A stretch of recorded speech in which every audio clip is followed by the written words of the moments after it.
ඒ මානසික නිදහසත් එක්ක තමයි පින්වතුනි ඔබට මේ ධහම ටික ටික වැටහෙන්නේ. මේ ධහම වැටහෙනවා කියන්නේ පින්වතුනි පද මතක හිටිනවට නෙමෙයි.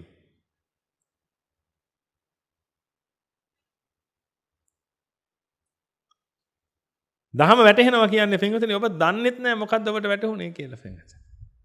කෙනෙක් ඉන්න පුළුවන් ඒ කෙනාගෙන් අහුවොත් මොකද්ද ඔයාලට වැටහිලා තියෙන්නේ කියලා එයාට කියා ගන්න බෑ පින්වතුනි. අරිහත් වෙච්ච මෙහෙණින් වහන්සේලා ඉඳලා තියෙනවා ඒ කාලේ පින්වතුනි. උන්වහන්සේගෙන් අහුවා එක මෙහෙණින් වහන්සේ නමගෙන් අහුවට පස්සේ මොකද්ද ලබලා තියෙන ඵලය කියලා. එහෙමනම් කියන්න දන්නේ නැහැ ස්වාමීනි. හැබැයි මට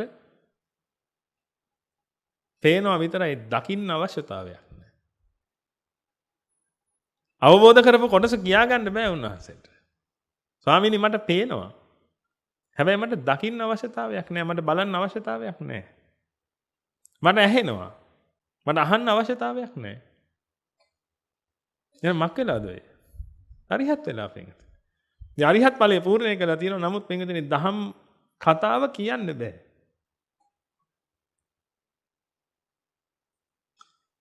එහෙනම් හොඳට මතක තියාගන්න පින්වතුනි අවබෝධය කියලා කියන්නේ අන්න එහෙම කරුණක්. ඒක නිසා න්‍යාය සාකච්ඡාවට ගියාට පස්සේ හොඳට න්‍යාය කියන්න පුළුවන් කියන්නේ පින්වතුනි දහම් අවබෝධයටපත් වෙලා නෙමෙයි.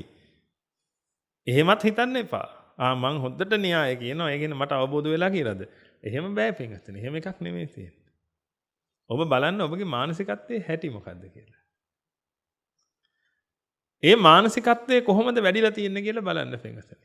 අන්න එතකොට ඔබට තේරෙයි ඇතුළට ගිය ප්‍රමාණය කොච්චරද කියලා. ඊටු ටික තියෙන්නේ පින්වතුනි ඔබගේ දක්ෂතාවයක්.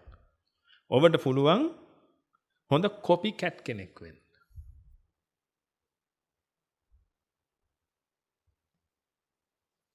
එහෙනම් ඔබට පුළුවන් දෙයක් අහලා මතක තියාගෙන ඒක නැවත කියන්න පින්වතුනි.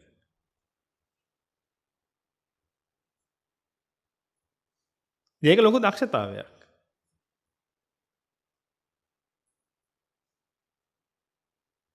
ඉතින් ඔබ ඕනේ තරම් දැකලා නැද්ද පින්වතුනි? සමහර ස්වාමීන් වහන්සේලා ඉන්න පුළුවන් බොහෝම හොඳට බණ කියලා යම් කාලෙකදී සිවුරු ඇරලා යනවා.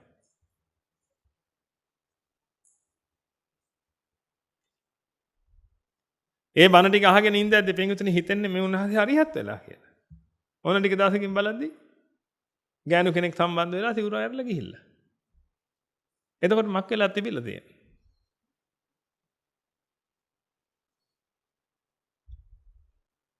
ඒක පින්වතුනි විශේෂ හැකියාවක්. අහගත්තු ධර්මයක් හිතේ තියාගෙන ඉඳලා ඒවට දරාගෙන ඉඳලා කියන්න බෑ පින්වතුනි. දරනවා කියන්නේ ඔහොම එකට නෙමෙයි. අපි ගිය සතියේ කතා කළානේ. ධාරේත කියන්නේ මොකද්ද කියලා. ඒ දැරීම නෙමෙයි. මතක තියාගෙන ඉඳලා ඒක බොහොම අලංකාර විදිහට කියන්න පුළුවන්. හැබැයි ඒක දරනවා නෙමෙයි පින්වතුනි.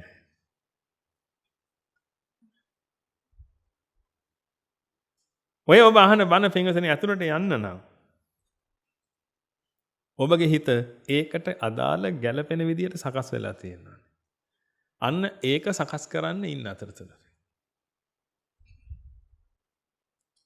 පුළුවන් තරම් පිනෙහි දාලා තියන්න පින්වතුනි. පුළුවන් තරම් සිසිලසෙහි දාලා තියන්න.